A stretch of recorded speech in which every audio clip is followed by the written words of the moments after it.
Ito po ang ating napakagandang Joe Evalite Duo Tandem Stroller. So finally, nagkaroon na tayo isang available at maganda pa yung condition niya. This already washed and ready to use. Wala po itong faded, wala po siyang discoloration. So pakita natin yung details niya one by one. Unahin natin sa kanyang front seat. Ayun yung kanyang canopy, gray na gray. May extension canopy dito sa side para pwede siyang full canopy. And then meron siyang airways po dyan. And then, next natin, pakita naman natin yung kanyang sitting position. So, ayan, naka-semi-recline na po siya for 6 months old. And then kapag naman po naka-sitting position siya, ayan, ang kinaganda sa kanya, flat na flat. Okay? Dito lang pinipress sa sa likod. Okay? So, as you can see, meron siya 3 butas dito for adjustment. Depende sa laki ng baby po ninyo. Next natin, 5-point harness. Wala po siyang putol. Safe na safe si baby.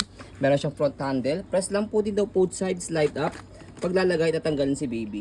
Ayan, okay? And then, yung kanyang leg rest. Ayan. This one, leg rest. Press lang po dito both side. Kapag ibababa, iaangat. Ayan. Okay? So, next natin is yung kanyang second seat. Ayan. Peekaboo. Ayan. And then, extension canopy. And then, ito po yung kanyang pagkakahiga for newborn. And then, kapag in-adjust po natin siya for semi-reclined or sitting position, dito lang katako nila siya pataas. Okay, yung pinakasagad niya. Okay, 5-point harness, safe din siya. Wala po siyang putol.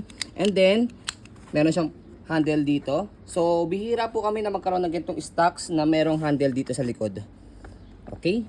So, kaya kompleto po siya. And then, next natin, yung kanyang body frame. O, ito muna sa handle muna.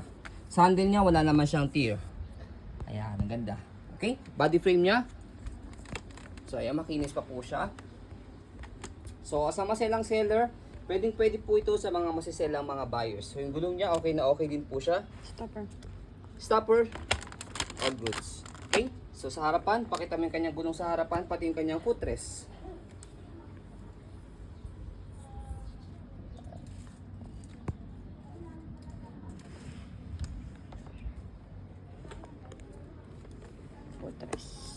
Okay?